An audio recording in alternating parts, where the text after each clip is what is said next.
नमस्कार। आज हम एक ऐसी कहानी की तह तक जाएंगे जो जितनी दिलचस्प है उतनी ही डरावनी भी। कहानी है नीलकंठ हाउस की। एक ऐसी जगह जो कह सकते हैं अपने आप में ही एक अनसुलझा सवाल है। तो चलिए मिलकर इस रहस्य से पर्दा उठाते हैं। अक्सर डरावनी कहानियों की जड़ में कोई न कोई किस्सा, कोई किंवदंती होती है ना। नीलकंठ हाउस की कहानी भी कुछ ऐसी ही है। कहते हैं कि वहां एक बूढ़ी औरत रहती थी जो दिन में कभी किसी को नहीं दिखी, सिर्फ रात में। सोचिए जरा, ये ख्याल ही अपने आप में कितना खौफनाक है। तो आखिर इस रहस्य की जड़ क्या है? चलिए कहानी के उन हिस्सों को जोड़ते हैं जो मिलकर इसे इतना इतना भयानक बनाते हैं। कहानी का सेंटर पॉइंट है नीलकंठ हाउस। जरा सोचिए, शहर का बिल्कुल आखिरी कोना जहां से जंगल शुरू होता है और वहां खड़ी है एक वीरान पुरानी हवेली। सुना है ना कि ऐसी जगहों में राज दफन होते हैं। ये हवेली बिल्कुल वैसी ही थी।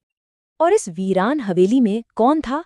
एक अकेली बूढ़ी औरत, मतलब एक ऐसा किरदार जो इतना रहस्यमयी था कि दिन की रोशनी में उसे कभी किसी ने देखा ही नहीं।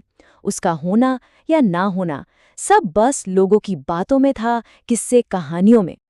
और उस अफवाह का एक तीसरा और शायद सबसे जरूरी हिस्सा, हर रात उस हवेली की एक खिड़की पर एक लालटेन टिमटिमाती थी।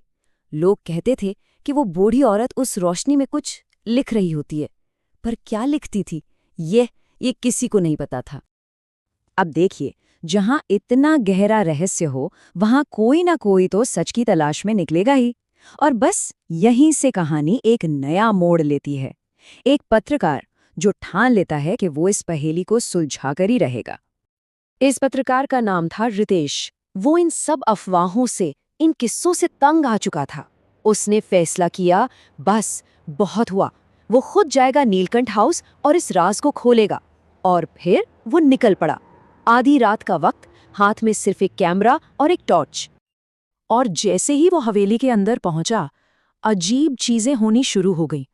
पहले तो वो जंग लगा गेट, जो एक अजीब सी चर चर की आवाज के साथ खुला। फिर अंदर दीवारों पर उसी बूढ़ी औरत की तस्वीरें, बचपन की, जवानी की, बुढ़ापे की। ये बहुत अजीब था। और फिर जैसे ही उसने सीढ़ियों पर कदम रखा, उसे एक आवाज सुनाई दी। अब कहानी उस मोड़ पर आ जाती है जहां से सब कुछ बदल जाता है। रितेश का सामना अब सिर्फ एक वीरान हवेली से नहीं था, बल्कि उसके अतीत में छिपे एक बहुत गहरे राज से होने वाला था।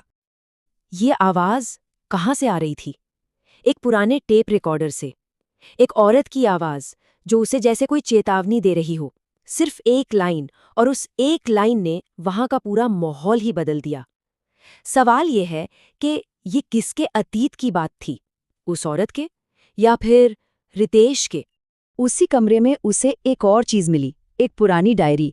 जानते हैं, डायरी के पन्ने भरे हुए थे, लेकिन उसका आखिरी पन्ना बिल्कुल खाली था, एकदम साफ। ऐसा लग रहा था जैसे जैसे कोई अपनी कहानी लिखते लिखते बीच में ही कहीं खो गया हो। और तभी बिल्कुल उसके पीछे से एक कांपती हुई धीमी सी आवाज आई। रितेश ने जैसे ही पलट कर देखा, सामने वही बूढ़ी औरत खड़ी थी। और उसने जो कहा वो सच में रोंगटे खड़े कर देने वाला था। सोचिए जरा, एक ऐसी मौत जिसे किसी ने झूठ बना दिया हो। इसका क्या मतलब हो सकता है? इस मुलाकात के बाद कहानी एक ऐसे मोड़ पर पहुंच गई जो सिर्फ एक रहस्य नहीं था, बल्कि उससे कहीं ज्यादा था। एक ऐसा ट्विस्ट जिसके बारे में किसी ने सोचा भी नहीं होगा। लेकिन उस रात के बाद जब सुबह हुई और पुलिस मौके पे पहुंची, तो वहां क्या था? क्या रितेश उस राज को दुनिया के सामने ला पाया, या फिर कहीं वो खुद ही उस रहस्य में गुम होकर तो नहीं रह गया? सच ये था कि हवेली बिल्कुल खाली थी, पूरी तरह से। न वहां रितेश था, न उस बूढ़ी औरत का कोई सुराग, कुछ भी नहीं। सब कुछ पहले जैसा, एकदम शांत और वीरान। लेकिन रुकिए, एक चीज थी जो पीछे रह गई थी।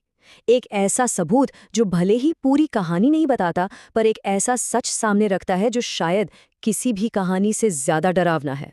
उस कमरे के मेज पर सिर्फ रितेश का कैमरा पड़ा मिला। और एक बात तो है, तस्वीरें झूठ नहीं बोलती। और उस कैमरे में इस पूरे रहस्य का आखिरी और सबसे हैरान कर देने वाला सच कैद था। कैमरे में जो आखिरी तस्वीर थी, उसमें वही बूढ़ी औरत थी, खिड़की के पास खड़ी थी और मुस्कुरा रही थी। पर असली चौंकाने वाली बात ये नहीं थी, बात ये थी कि उसके ठीक पीछे दीवार पर उसी की एक तस्वीर टंगी थी। वही तस्वीर जो रितेश ने हवेली में घुसते वक्त देखी थी। और उस तस्वीर के नीचे एक साल लिखा था, 1923। 1923। तो सवाल ये है कि अगर वो तस्वीर 1923 की थी, तो फिर रितेश ने जिसकी तस्वीर खींची वो कौन थी? क्या वो सच में एक आत्मा थी जो बस अपनी कहानी के पूरे होने का इंतजार कर रही है? या फिर सच कुछ ऐसा है जो हमारी समझ से बिल्कुल परे है?